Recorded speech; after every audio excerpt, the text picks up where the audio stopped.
يا من مقاليد الأمور كلها بيده ويرجو الأمر كله يا فتاه يا عليم سهنا فتى قريبا مبينا يا فتاه يا عليم يا فتاه يا عليم. قال المؤلف مسلم سلمان شيخ الإسلام كتب الدعوة والإرشاد الحبيب عبد الله بن علي بن محمد حداد في تأليف رسالة المعاونة إلى أن قال رضي الله تعالى ونفعنا به بعلومه في دارنا آمين ورضي الله تعالى عنكم أجمعين. ومتى تعذر عليك في بعض المواضع الجمع بين التيمم والاستقبال فنم على يمينك واجتهد ألا تستدبر القبلة. وإذا قصدت باتجاهك الاستراحة دون النوم فلا بأس أن تضطجع على الأيسر. أفي النوم وقت القيلولة معونة على قيام الليل فعليك به واحذر إلى آخر والله أعلم. الحمد لله. Puji syukur kita haturkan kehadirat Allah Subhanahu wa taala atas segala nikmatnya yang melimpah ruah di setiap saat, waktu, detik, nafas kita, siapapun kita, dimanapun, apapun kita di hadapan Tuhan kita Allah Subhanahu wa taala. Nikmat dari Allah Subhanahu wa taala tidak pernah berhenti setiap detik nafas kita, yang tidak bisa kita hitung nikmat tersebut. Kita berharap berkat Allah Subhanahu wa taala kumpulkan kita semua saat ini semata taufik hidayah darinya di rumahnya sebagai tetamunya di salah satu taman daripada taman surganya, melaksanakan apa yang menjadi perintahnya, perintah Nabi-Nya Muhammad sallallahu alaihi wasallam, untuk sedikit memahami, mencari apa yang pernah diwariskan oleh Nabi kita Muhammad terhadap setiap kita umat, yang diwariskan disampaikan oleh para penerus beliau sebagai kunci sukses hidup kita dunia akhirat. Kita berharap Allah Subhanahu wa taala sebab berkah semua itu ia sempurnakan segala nikmatnya kepada kita dan digolongkan kita sebagai hamba-hamba yang pandai mensyukuri segala nikmatnya, sehingga kita dijadikan oleh Allah di mata Allah, di sisi Allah semata hambanya. Allahumma amin. Dan senantiasa salawat salam Allah limpah ruahkan kehadiran junjungan agung kita Nabi besar Muhammad sallallahu alaihi wasallam. Beliaulah yang telah mendidik kita, beliaulah yang telah mengarahkan kita, beliaulah yang telah menuntun kita, dan beliaulah yang paling sukses dari sekian nabi rasul dalam menuntun umat untuk mendapatkan karunia dan anugerah nikmat yang agung yang mulia dari Tuhannya Allah Subhanahu wa taala. Mudah-mudahan limpahan salawat salam senantiasa Allah limpah ruahkan terhadap beliau, keluarga beliau, para sahabat, pengikut penerus beliau, dan para pencinta beliau. Kita berharap semua kita digolongkan oleh Allah sebagai pengikut dan pencinta penerus beliau yang sempurna, dan mudah-mudahan kalau Allah masukkan kita ke dalam surga bersama beliau. Amin. Allahumma amin. Amin. Allahumma amin. Alhamdulillah. Sebagaimana Allah Subhanahu wa taala limpah ruahkan terhadap kita nikmat yang besar, yang luar biasa, karunia yang agung, yang mulia, yang Allah Subhanahu wa taala tidak berikan kepada umat-umat sebelum kita, berupa bulan suci Ramadan yang alhamdulillah kemarin sudah kita jalani, semua kita jalani sesuai taufik hidayah yang diberikan oleh Allah Subhanahu wa taala terhadap setiap kita. Kita berharap semua yang kita lakukan di bulan suci Ramadan kemarin diterima oleh Allah Subhanahu wa taala, kekurangannya disempurnakan oleh Allah Subhanahu wa taala. Dan mudah-mudahan kita berharap hari-hari yang kita lalui setelah bulan suci Ramadan sampai kita berjumpa bulan suci Ramadan tahun depan insya-Allah seperti hari-hari waktu saat yang kita lalui selama bulan suci Ramadan. Karena Allah Subhanahu wa taala memberikan kita, mempersiapkan bagi kita karunia anugerah di setiap saat kita, di setiap waktu kita, bahkan di setiap tempat detik nafas kita, dimanapun kita. Sebagaimana Allah melimpah ruahkan kepada kita karunia-Nya di bulan suci Ramadan, Allah pun saat ini melimpah ruahkan karunia-Nya kepada setiap kita. Asalkan kita siap untuk mendapatkan karunia itu dari Tuhan kita Allah Subhanahu wa taala, dan Nabi Agung Muhammad sallallahu alaihi wasallam beliau telah menyinggung hal tersebut. Beliau mengatakan kepada kita umat, ala inna fi ayami dahrikum nafahat ala fata'arrudu laha. Rasulullah mengatakan, ingat wahai umat, ketahuilah dan sadarilah wahai umat, sesungguhnya dalam hari-hari yang kalian lalui, dalam setiap masa kalian, dalam setiap masa kita dari bangun tidur sampai tidur kembali, hari ini, besok, bulan ini, bulan esok, dan dimanapun kita berada,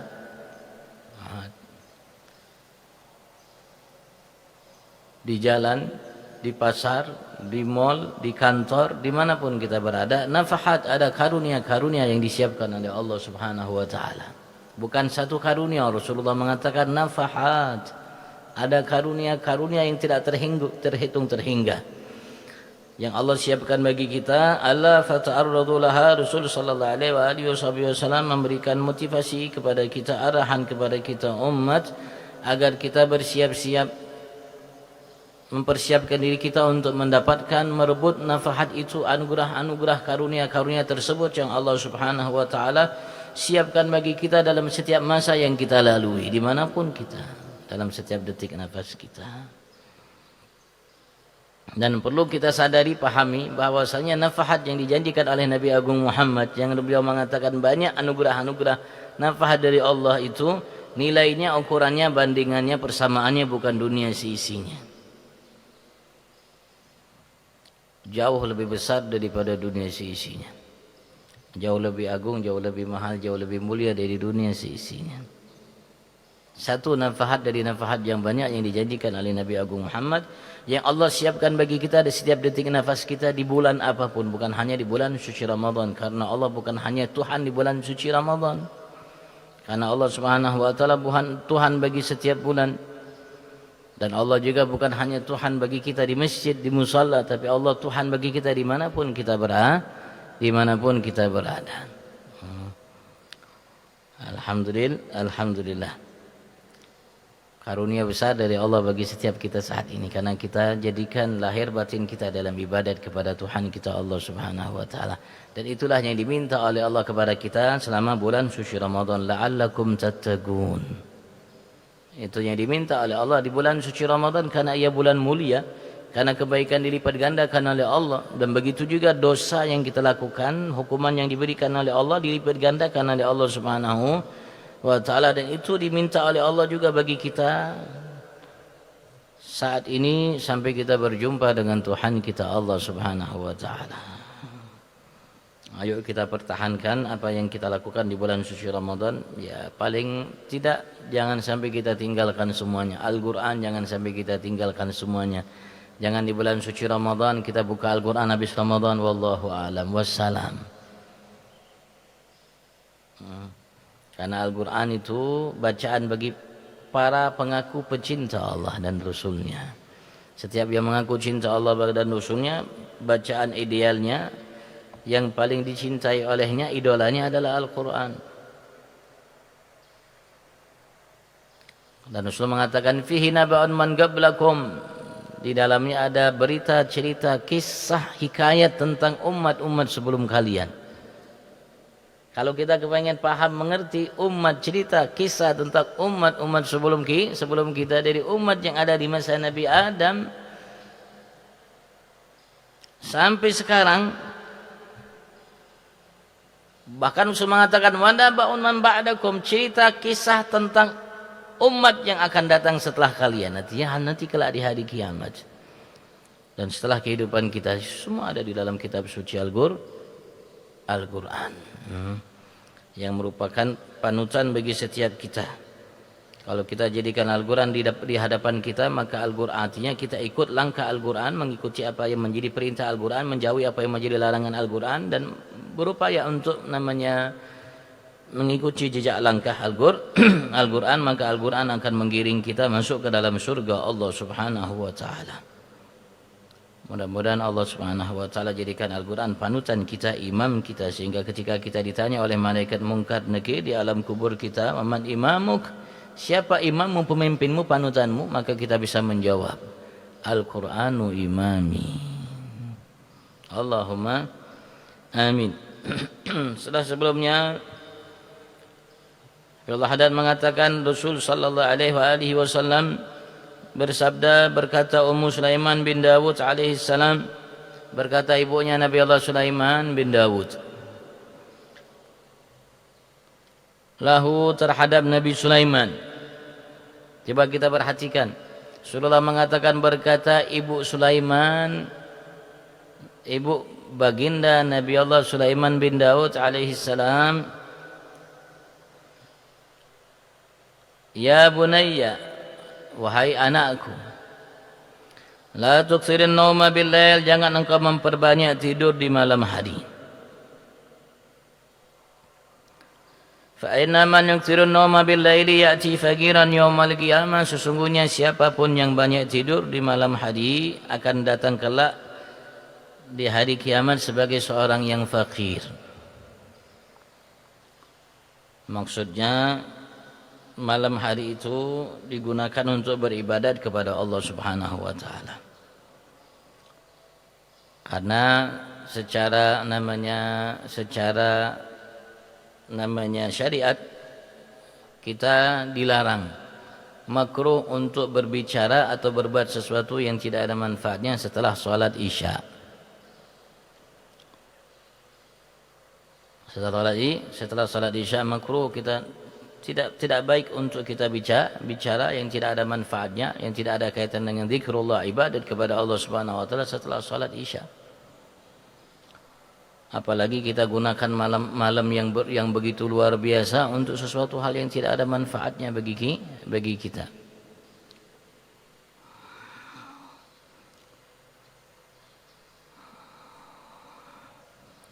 Ya, paling minim ulama mengatakan kita harus berupaya untuk melaksanakan salat Isya berjamaah dan salat subuh berjamaah. Harus upayakan salat Isya berjamaah, salat subuh berjamaah. Kalau kita melaksanakan itu, kita sudah mengambil bagian kita untuk memakmurkan atau menghidupkan malam hari kita dengan ibadat kepada Allah Subhanahu wa taala.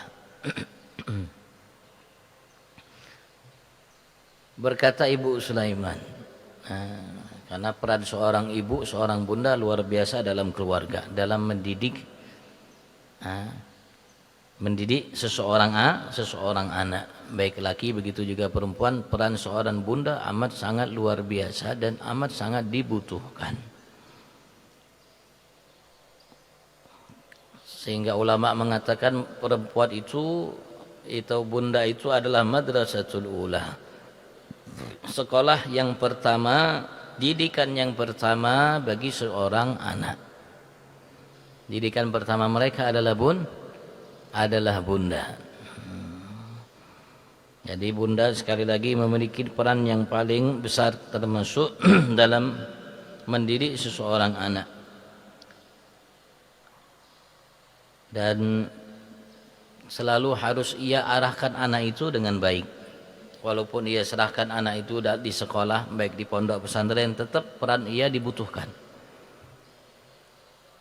dalam mendidik seseorang anak. Dan doa merupakan bagian daripada didikan yang kita berikan kepada seseorang anak.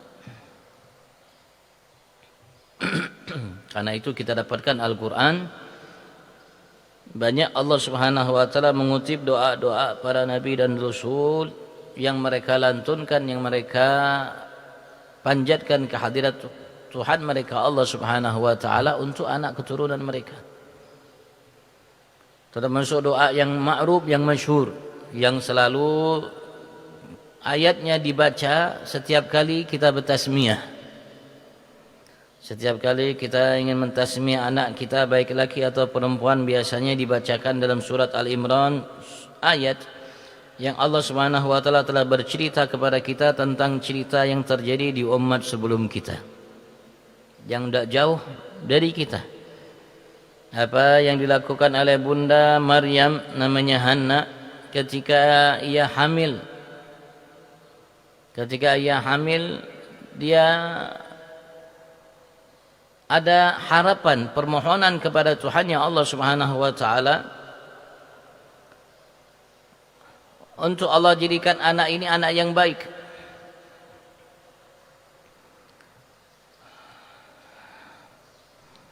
Maka setelah lahir anak tersebut, maka ia mengatakan, wa inni u'iduha bika wa dzurriyyataha minasyaitonir rajim. Sungguhnya aku ya Allah mengharap agar engkau lalu lindungi ia selalu dan keturunannya dari syaitanir rajim. Maka Allah pun mengatakan, fataqabbalaha biqabulin hasan wa ambataha nabatan hasana.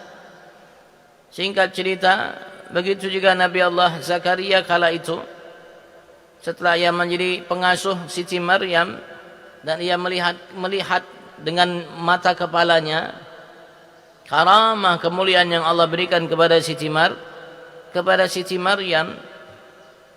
Karamah, sesuatu yang luar biasa yang terjadi atau yang nampak bagi seorang hamba yang Allah muliakan. Nampak sesuatu yang aneh, namanya karamah. Hamba itu Allah muliakan. Namanya karamah. Karena Nabi Allah Zakaria setiap kali masuk ke tempat khalwat Siti Maryam, ia dapatkan buah yang bukan pada musimnya. Dan ia tahu buah ini tidak mungkin seorang masuk ke tempatnya menaruh buah itu. Sehingga menjadi pertanyaan dalam hati Nabi Allah Zakaria, dari mana ini dia dapatkan? Dan ketika ia masuk, ia selalu dapatkan itu. Maka ia pun bertanya kepada Siti Maryam, "Ya Maryam, wa anna laki hadha?" Wahai Maryam, bagaimana engkau dapatkan buah ini? Dari siapa? Karena beliau tahu sebagai seorang Nabi Rasul yang cerdas, yang memiliki fatana, cerdas, cerdik, apapun namanya, dia tahu ini tidak mungkin dapat dari seseorang yang ngantar ke tempat tersebut, karena ia dalam pengawasan Nabi Allah Zakaria. Maka Siti Maryam mengatakan, "Galat huwa min indillah." Beliau mengatakan, "Iya, aku dapatkan dari Allah. Innallaha yarzuqu man yasha' bighairi hisab." Untuk menegaskan, untuk membuat Nabi Allah Zakaria percaya, tidak meragukan ucapannya bahwasanya ia dapatkan buah itu dari Allah, maka Siti Maryam pun memberikan dalih, "Innallaha yarzuqu man yasha' bighairi hisab." Sesungguhnya Allah mampu memberikan rizki kepada siapa yang ia kehendaki tanpa ia duga, tanpa ia tahu bagaimana caranya.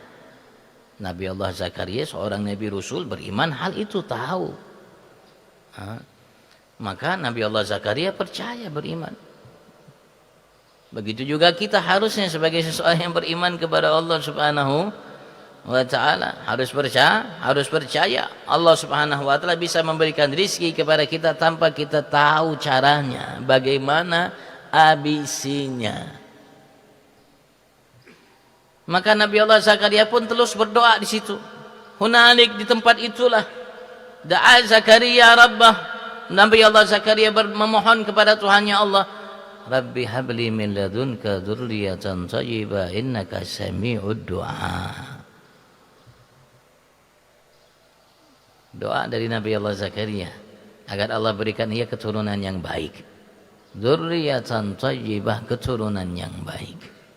Walaupun mustahil, dari segi akal mustahil. Karena ia sudah tua, istrinya sudah tua. Bahasa kita sudah tidak mungkin lagi akan hamil, mengandung, melahirkan. Tapi seperti itulah Allah berbuat, sebagaimana ia meyakini apa yang diucapkan oleh Siti Maryam. Allah mampu memberikan hal itu kepada beliau. Dan juga Allah maha mampu memberikan Nabi Allah Zakaria seorang keturunan, walaupun dari segi akal, dari segi namanya kedokteran apapun, tidak masuk akal. Tidak masuk. Ternyata diterima oleh Allah Subhanahu wa ta'ala doanya. Jadilah Nabi Allah Yahya. Masya Allah, doa. Jadi jangan lupa didoakan terus anak-anak kita.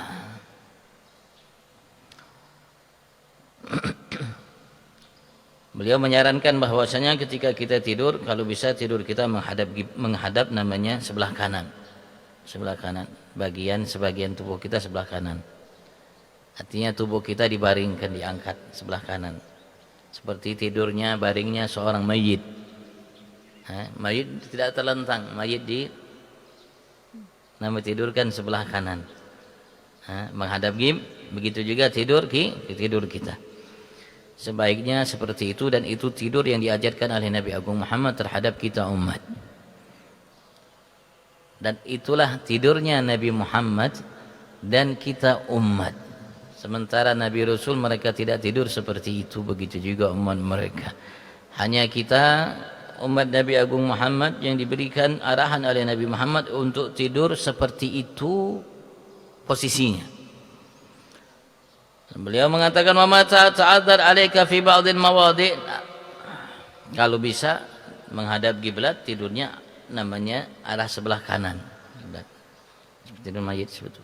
Kepala di sana menghadap kiblat seperti itu tidurnya. Sambil mengarah kiblat itu tidur yang sempurna. Tapi beliau mengatakan kapan ada mungkin kalanya kondisi ta'adzar 'alaika, engkau tidak mampu fi ba'dil mawadi', di sebagian tempat posisi tertidurnya. Apalagi kalau kita tidur bukan di rumah kita, di hotel dan lain sebagainya. Tidak mungkin kita rubah tempat tidur hotel, maka kita tidur sesuai tempat yang disiapkan bagi kita. Andaikan tidak mampu kita, ma'dzur, berhalangan untuk kita tidur di sebagian kondisi keadaan tempat yang ada, al-jama' baina tayamun wal istiqbal, untuk menyatukan antara tayamun, tidur sebelah kanan dan menghadap kiblat.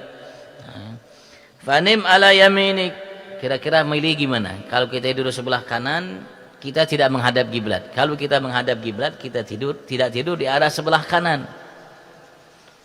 Kalau begitu yang mana yang lebih baik? Beliau mengatakan fanim ala yaminik, maka tidurlah di arah sebelah kananmu. Arah sebelah kanan tidur.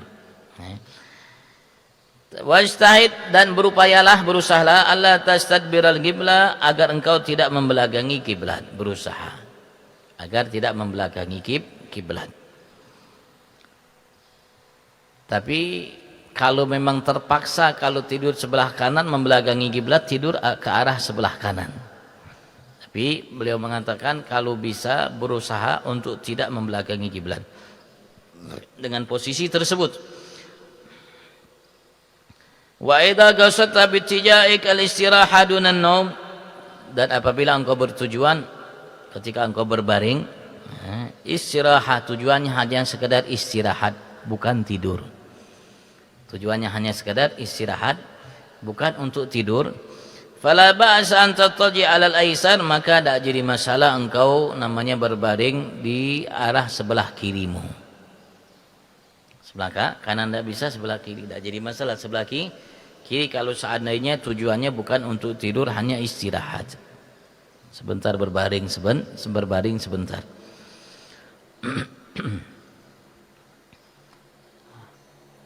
Ada yang menyatakan tidurnya para nabi rasul itu terlentang. Ada yang mengatakan tidurnya, ulama mengatakan tidurnya para nabi rasul sebelum Nabi Agung Muhammad mereka tidur terlentang.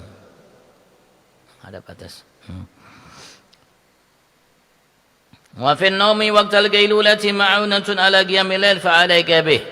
Dan di dalam tidur kita waktu gailulah, artinya waktu siang hari, kita ambil sejenak untuk istirahat, untuk tidur walaupun sebentar, itu bisa membantu kita untuk bangun di malam hari. Fa 'alaika bih, maka hendaklah engkau melakukannya. Tidur di siang hari. Ya, kalau memang kita tidak bisa tidur, ya paling tidak kita tadi berbaring. Walaupun sebentar di siang hari, karena ia bisa bantu kita untuk bangun malam hari. Dan itu dianjurkan, sunnah, ya, sunnah, gailulah namanya.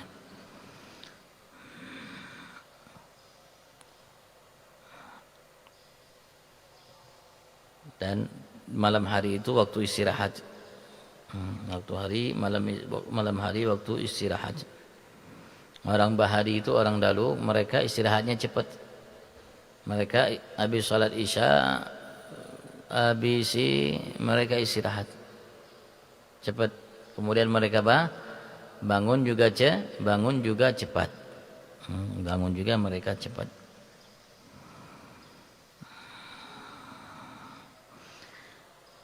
Wahdar an tanama ba'da salati subuh.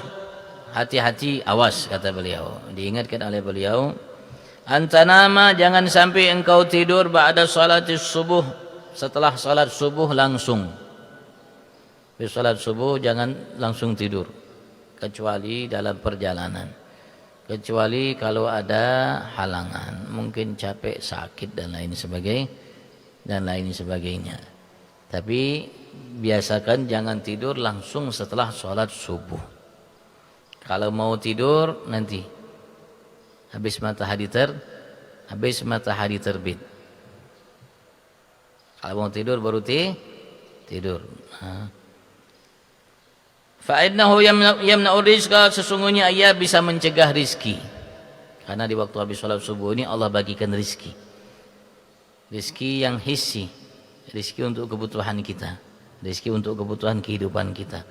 Allah Subhanahu wa taala bagikan di waktu habis sholat subuh. Sholat subuh ini.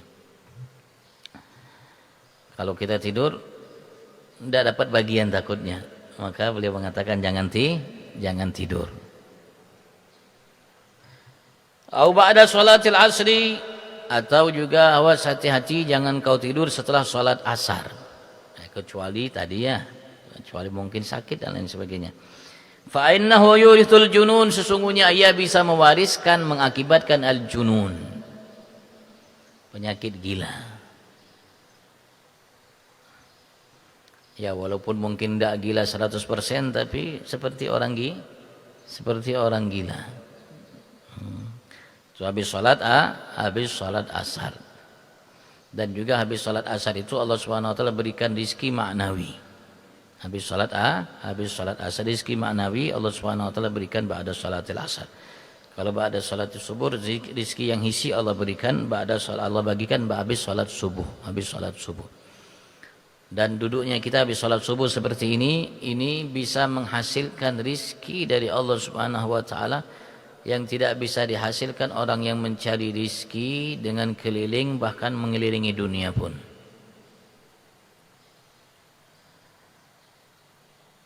Kalau mereka orang keliling dunia dari barat sampai timur mencari rizki, yang kita dapatkan saat ini dari rizki yang dibagikan oleh Allah Subhanahu wa taala lebih dari itu. Wallahu a'lam apa maksudnya. Yang jelas mungkin barangkali Allah Subhanahu wa taala mudahkan bagi kita rizki yang memiliki berkah bagi kita, sehingga kita gunakan, manfaatkan rizki itu walaupun mungkin sedikit, tidak banyak, untuk kebaikan. Sedangkan rizki yang didapatkan oleh orang yang keliling dunia itu wallahu a'lam. Rizki. Barangkali memang betul rizki yang didapatkan oleh kita banyak, karena rizki itu bukan hanya sekadar uang, materi.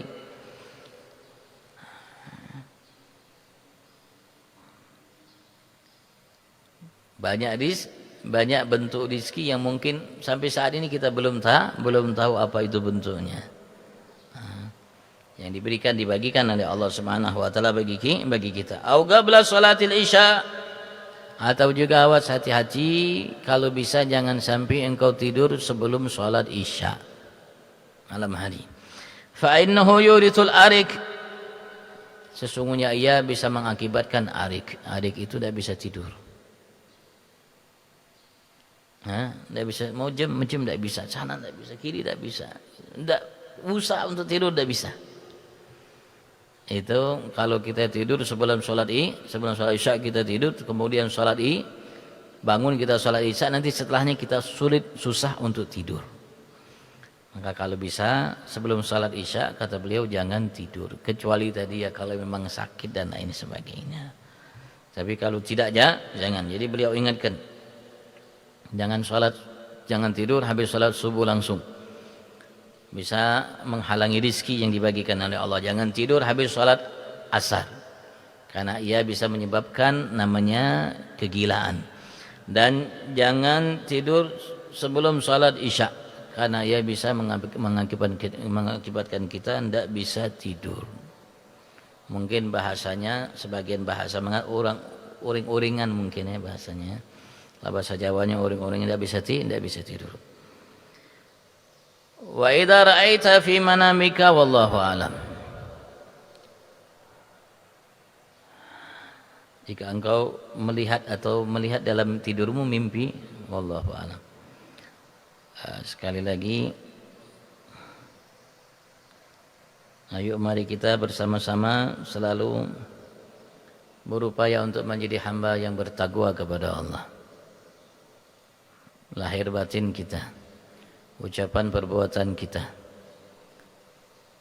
antara kita dengan Allah, antara kita dengan sesama.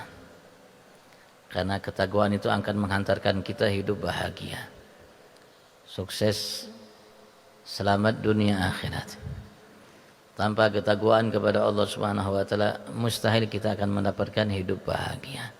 Mustahil kita akan sukses, selamat dunia akhirat. Alhamdulillah, Allah tidak jadikan sukses, bahagia, selamat dengan banyaknya harta, dengan tingginya pangkat kedudukan.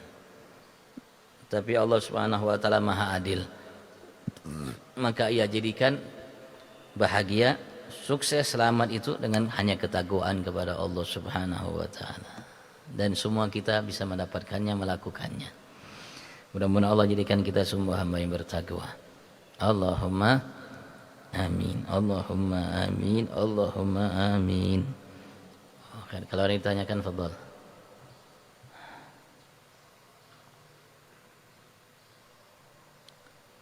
Ada puasa 6, masih mungkin tersisa waktunya ini bulan 6 artian puasa 6 hari di bulan Syawal.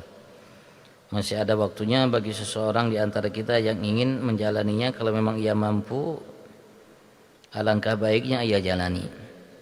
Karena Rasulullah mengatakan dalam sabdanya, siapa yang melaksanakan puasa di bulan suci Ramadan, kemudian ia ikuti puasa 6 hari dari bulan Syawal, maka seakan-akan ia melaksanakan puasa setahun penuh.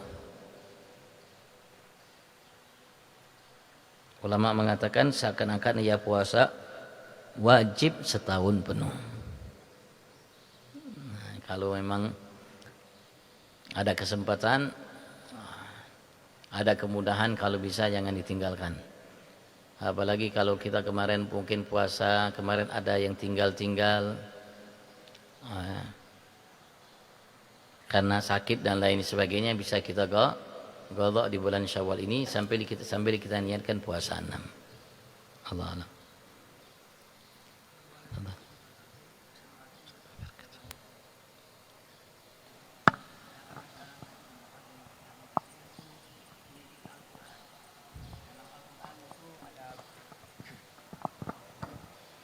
Maaf, saya ulangi. Pertanyaan saya adalah pembahasan pertama tadi untuk benar-benar mengikuti Al-Quran. Pada saat kita membaca Al-Quran, ada beberapa tafsir itu yang tafsirannya berbeda-beda. Artinya misalnya la yamassuhu ilal mutahharun. Mutahharun orang yang suci. Kemudian ada lagi misalnya tentang lamastumun nisa, itu yang apa? Memegang perempuan, itu tafsirannya macam-macam. Ada yang lamastumun itu adalah dakhol masuk, artinya berhubungan suami istri, atau hanya mengusap saja, atau hanya menempelkan kulit atau kulitnya tersentuh, itu sudah batal, misalnya salah satu itu. Pertanyaannya adalah bagaimana kita mensikapi ini, Ustaz? Mana yang harus kita ikuti? Itu pertanyaan pertama. Kemudian yang pertanyaan kedua adalah tentang tidur. Dalam hal tertentu, Ustaz, misalnya ada salah satu kamar ini yang ditempatin, itu dipannya atau tempat tidurnya itu tidak muat untuk menghadapkan kita ke kiblat. Misalnya katakanlah menjadi kepala itu sebelah utara, kemudian kaki sebelah kiri, sehingga terpaksa tempat tidurnya itu dihadapkan ke arah kiblat. Maksudnya ke arah kiblat itu jadi kepalanya di kiblat, kemudian kakinya di belakang kiblat, artinya di timur gitu. Kakinya di timur, kemudian kepalanya di barat. Bagaimana Ustaz? Kira-kira sebaiknya seperti apa? Terima kasih. Jazakallahu khair.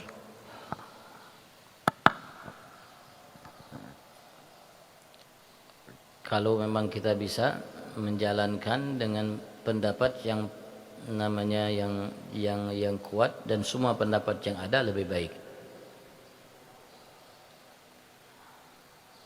Karena itu ada madhab, dan dalam madhab yang ada ini dalam masalah furu' ya, masalah fikih itu keringanan, kemudahan bagi kita umat Nabi Agung Muhammad sallallahu alaihi wasallam sebagai rahmat, tanda kasih sayang Allah terhadap kita umat. Kalau mazhab Syafi'i yang kuat pendapatnya walaupun khilaf, ya, bersentuhan dengan perempuan yang bukan muhrim, kulit dengan kulit itu batal. Sengaja atau tidak namanya menyentuh atau tersentuh.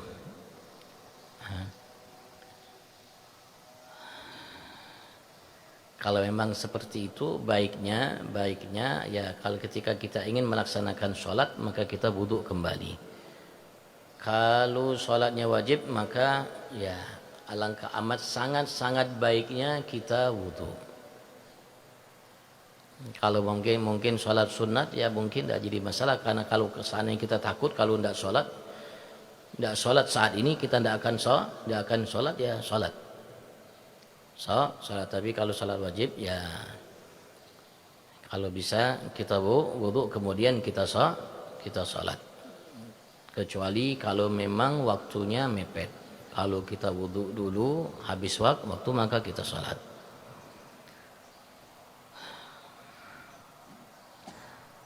Kalau masalah tadi tidak jadi masalah, yang penting kita posisinya dalam posisi sebelah mengarah kanan berbaringnya.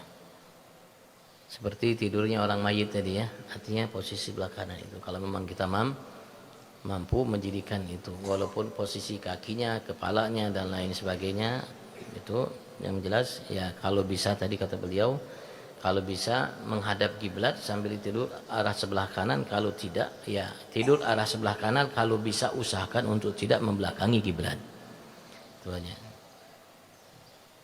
Jadi mengarah kemanapun dipannya atau kasurnya tempat tidurnya ya kita posisinya tidur ke arah sebelah kanan.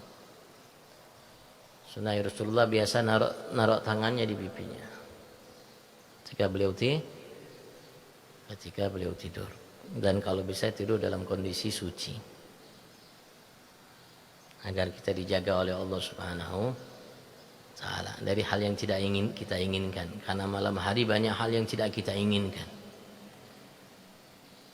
Banyaknya terjadi sihir dan lain sebagainya itu di malam hari ketika kita lupa. Ketika kita lupa, kita tidak ingat, maka itu khawatir terkena ABC, maka kita upayakan untuk tidur dalam kondisi bersuci.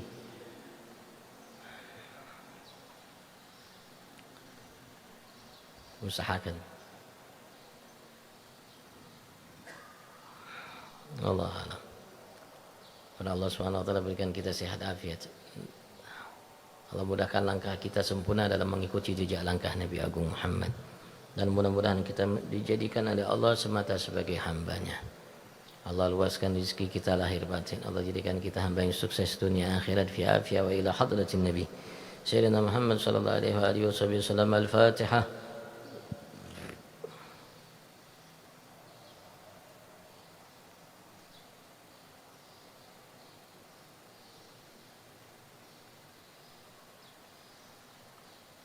محمد أما سنجينا بها من جميع الأهوال والآفات، تقضي لنا بها جميع الحاجات، طهرنا بها من جميع السيئات، ترفعنا بها عندك على الدرجات، وتبلغنا بها أقصى الغايات من جميع الخيرات في الحياة وبعد الممات. اللهم ارزقنا يا رب من الذكور أفلها، ومن الأذهان أسفها، من الأعمال أزكاها، من الأخلاق أطيبها، من الأرزاق أجزلها، من العافية أكملها، ومن الدنيا خيرها، من الآخرة نعيمها. ربنا آتنا في الدنيا حسنة في الآخرة حسنة وقنا عذاب النار. اغفر وارحم وأنت خير الراحمين. صلى الله عليه وسلم النبي الأمي وعلى آله وسلم. الحمد لله رب العالمين. العفو منكم. السلام عليكم ورحمة الله تعالى وبركاته. تقبل الله منكم.